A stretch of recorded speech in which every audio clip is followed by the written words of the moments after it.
What it is, y'all, it is your old boy Pilk, and I'm coming back at you with more Danmachi, and honestly, a video that was kind of due yesterday morning, but because of unforeseen circumstances, I wasn't able to get any content out yesterday. But we're back at you guys today, and I want to help you maybe get a little better with enemy number 1 on Familia Rush. If you're not familiar with Familia Rush, basically this event is structured a lot like Record Buster, with the exception that the first 2 rounds are AoE, and these enemies can be killed. So obviously the faster you clear a room, the more points you're going to score. If it takes you all 15 turns, well, you're not going to score all that great. And if you want to know basically how this works, every single day you're given 99 attempts at this event. So you got plenty of attempts at this event. There's a basically a low, hard, and then very hard event. I think normal, hard, and very hard. Doesn't matter. Large, medium, small, whatever. Take your pick. I'm not going to get into Starbucks sizes. So basically, you're given every opportunity to excel at this as you need. If you don't have a very strong team, that's fine. Run one of the lower events. Now, personally, I've got some pretty boss teams, so I'm going to run a pretty awesome event. Now, the goal here, like I said, is to just maximize the amount of damage you're doing in a small amount of time. It gives you 15 turns. I'm on the cusp of taking about 6 turns to kill them on very hard, and obviously that's yielding me some very good numbers.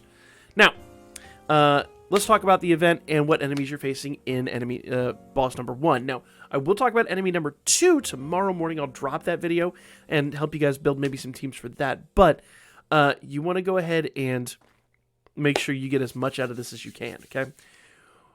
Wind Rock, Material Killer is effective. Now, Kaguya from the anniversary is a material killer, and remember, Elise is a debuffer for fire. So that is a great team. If you have those units maxed them up broken, you got this. You got this in the bag. This is going to be awesome. Okay? Enemy skills, it says self-increase stats and decrease physical resistance. I believe that is supposed to be increase strength in themselves and decrease your physical resistance. This is decreases strength. I do know they debuff your strength and increase their physical resistance. And then increases single target resistance. I don't know why it does that. It's an AoE event. Whatever. It's doing what it's doing. Foes, decreases strength and magic. So, basically, they're going to hit you with a big strength and magic debuff. I don't know why it says self decreases strength. Doesn't make sense what's written there. But anyway, basically know that they're gonna buff themselves and debuff you. They do increase single target resistance, but I've yet to wrap my brain around why that's the case. I guess no, that's the case. I guess because in the end, when scoring, the biggest hit you get is a factor in your overall damage. But I'm gonna be honest, you really don't have time to worry about that. You really just want to finish this quickly is kind of the goal. Anyway, enemy resists mutual. So, all these enemies are resistant 20% to dark and thunder, 30% to wind, earth, water, and light are all 0, and fire is down 40. Physical and magic are both dead even at 0. So if you want to take this on with a fire magic team, great. Fire physical team, great. A mixed team, whatever. You could do whatever you need to do and debuff accordingly. But you got to take this on with a fire team to get your best numbers at least. Your opponent uses only wind attacks, so compose your party of fire units to lower the damage you receive. Now, you could also put wind coats on all your units if you're having some problems with defenses, and those wind coats are going to help protect you against their wind attack damage, especially if they have the 20% debuff on there. Enemy uses different skills while on the offense and defense. If the enemy buffs their status, you can lower the amount of turns with Decisive Will, Bell's Ring of Trial of Fire. I have not used that bell because that bell is only +2 for me. I honestly, well, I'll show you the team I've been using. Let's go ahead and jump over to the game here. All right. And we'll talk about skill flow at the end of this. Skill flow is a very awesome asset. Well, I'll talk about it right now, actually. So we can go in here. So if you see there's little numbers next to everybody, and it's going to tell you basically what they do.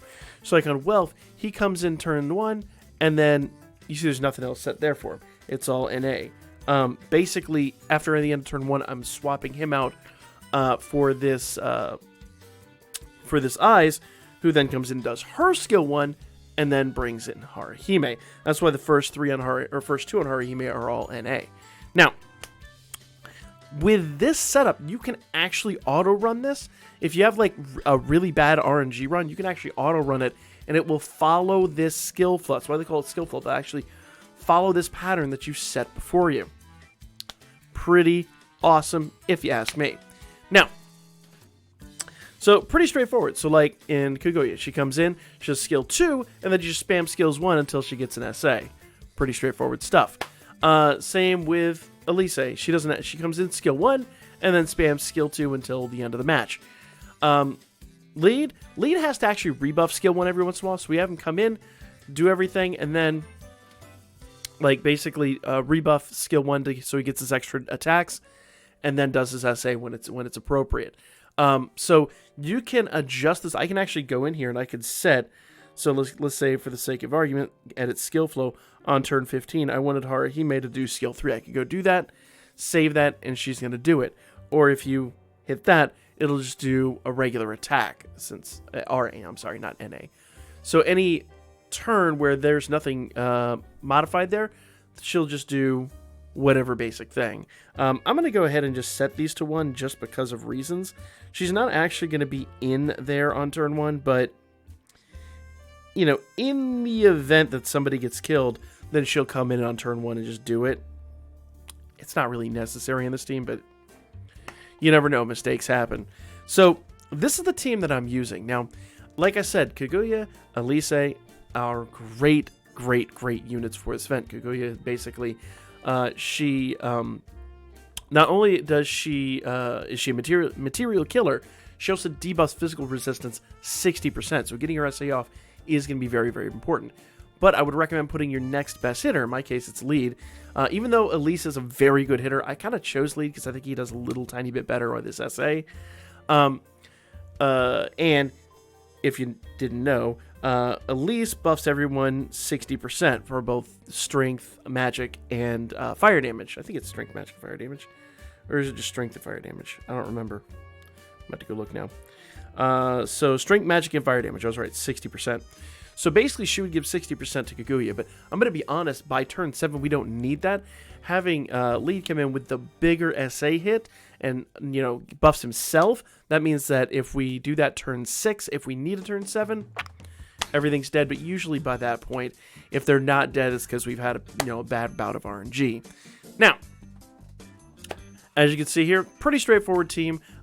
Just a general fire team. I am doing a little bit of SA buffing here with both Finn on the front and Casino Seer. There are different ways to do this. I actually, like I said at the beginning of the video, this is not my top team. This team hits about 2 million lower than my top team. I'm not going to show you my top team because this is a slightly competitive event, and the Chesty family isn't necessarily competitive in a way. We don't need to give away all our secrets, you know what I mean? But let's go ahead and run this team and basically show you what I'm talking about. Now, I do have skill flow enabled, but I am going to do this manually just because I can then show you what I'm working with here. Now, if I hit auto battle, they're going to go through and they're just going to do their skill flow exactly how I have predicted it. So in other words, turn 1, Welf's going to do skill 1. And actually, you see here, since I don't have auto battle on, he automatically has that queued up. Kaguya is going to do 2. She's going to do 1. Lee's going to do 1. And I just got to hit go. And they just go to town. Skill flow is a very, very, very handy tool. Because if you're very busy like I am, and during the day, I want to rerun things. I want to do a couple of auto runs. And have them do like these basically what you've done is you've set a roadmap for what all your units are going to do. Now, remember we set Haruhime to turn 1 and turn 2 to do skill 1 and turn 3 to do skill 1. Since she's not here, it's not going to affect her. When she comes in, then she'll start doing her effects. So if, for the sake of argument, if Welf got killed on turn 1 and then brought in Eyes, and let's say something bad happened, Eyes got killed turn 1. Haruhime would still come in and do her debuff on turn 2. So, there are benefits. You can adjust accordingly. But very simply put, everybody now is doing exactly what I'm about to do. Eyes is skill 1, Kaguya is skill 1, and everyone else is doing skill 2. And really, I don't have to check anything here. I'm just going through the motions to show you guys how this works. Now, There we go. Now, turn 3, they don't do a whole lot of damage, if any at all. So I'm going to go ahead and do the debuff on turn 3. You will notice that Elise is really close to dying. But I think this is just a turn where they do, like, ailments and debuffs and things. They don't do any ailments, but they do debuffs and things like that. I have not had them attack on this turn yet. So if they do attack, it's going to be a surprise to me.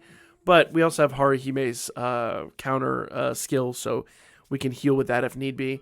But we really got to debuff. Otherwise, I really don't feel like we're going to survive next turn. So we're going to debuff on this turn. You could play it safe and do skill 3 on this turn and then skill 1 next turn. I just find it easier since they don't seem to attack this turn to go ahead and do skill 1. And then our usual spam of all the other skills. All right. So notice they're now debuffed. We hit them with basically everything we got, and now they're just going to change mode to defense. They're going to do this throughout. They're just going to do basically a mode change where they go from offensive mode to defensive mode, and it really just depends on what they're doing in that turn. In this case, that's going to increase their physical resistance 30%. We just basically need to wait for that to run out to do our SAs. So I could SA on this turn, but it's not going to be beneficial because they have that set. Now, she's set to do skill 3, skill 1, skill 2, and then notice that Lead is doing skill 1 again to rebuff his double attack. Because remember, he gets a secondary attack every single time. Or I say every single time. He gets a secondary attack based on his skill 1 buff, but it's only lasts 3 turns, and you can't buff that out yet. So, in the case of his attacks, basically, every third turn-ish, you have to rebuff his skill. It gets down to where it says turn 1, because that turn 1 technically is this turn, you have to buff it for the next turn. So like when it says it buffs it for 3 turns, the first time you buff it, it doesn't actually do the double attack. The double attack goes into turn 2, 3, 4. Then you rebuff it on turn 4 and it goes 5, 6, 7. Rebuff it there, so on and so forth. I've talked about that before. We've talked about that ad nauseum pretty much. So if you need to know more about that, I've made whole videos on it before. Now, because we are getting ready to do an SA, I am going to do Sheikah with Haruhime. That's going to give us a little bit more penetration rate. But I do think we mostly have that buffed. And everybody else is just kind of doing what they do. Since Kaguya and Elise don't really get extra attacks, Lead is the only one that I've really got to buff. I can just spam their best hit and go to town. Okay? Bam. And notice we've worn them down pretty good. I mean, they have very little health left. Now, on this turn, you will notice the instant desire is to actually do Haruhime's SA, but remember, we want to finish this quickly. You could do Haruhime's SA and give Kaguya an extra 100, and then do her physical debuff, and then hope that Elise and Lead can actually finish the job.